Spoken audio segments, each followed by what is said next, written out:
I would like to go to finance, please, the representatives there. Can you please share with us how many bank accounts were frozen since the Emergencies Act has been in use, or was in use, I should say? So thank you for that question. Based on the information that we have, and so to the best of our knowledge, approximately 260 accounts were frozen during the period of February 15th to the 23rd when the Emergencies Act was revoked, and that represents a total of about 7.8 million. Before the invocation of the Emergencies Act on Monday, what would be the process to seize the bank accounts of Canadians? It would be a court process by which that would happen. And again, the sense would be whether the laws were available, whether they would be effective to address the situation that has arose is the determination that was made. And why do we need courts to determine whether or not bank accounts can be frozen by the government? Because we have to be charter compliant, and that is one mechanism by which we ensure that compliance. So that's Section 8 of the Charter, correct? Unreasonable search and seizure? Amongst others, yes. So what you're saying is the Emergencies Act was necessary in order to suspend charter rights under Section 8 against unreasonable search and seizure.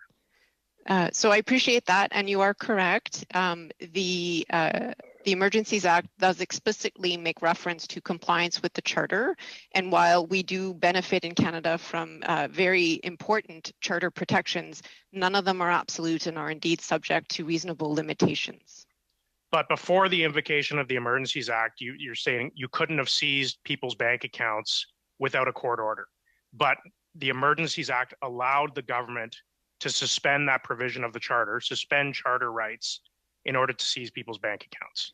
So the measures that were put in place were targeted measures to address the situation that had been evolving and led to the declaration. And while there are charter protections, reasonable limits can be put on those rights in order to effectively deal with the situation. If someone's account has been frozen, that the remedy would be to go to the RCMP. But you've said that no, the remedy would be to go to the bank to sort of plead their case and freeze their account. So which one is it? But just for the record, I indicated that they would need to leave the assembly in order for them to have their account unfrozen. I didn't speak to the mechanism by which that would happen. So, all that said, would you say that given the coordination of the 7 police forces that we saw at Ottawa, you would have been able to get through this crisis using existing authorities, provincial, municipal, without necessarily needing to use the Emergencies Act?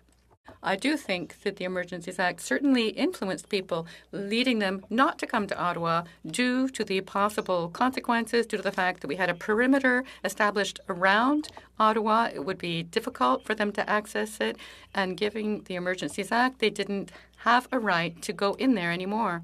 Could you provide for the committee the list of emergency powers that the RCMP used? I know that with the perimeter being erect, when we put the perimeter up, we did intercept people who tried to come in with gas or medical supplies. We did intercept people who tried to come in with gas or medical supplies.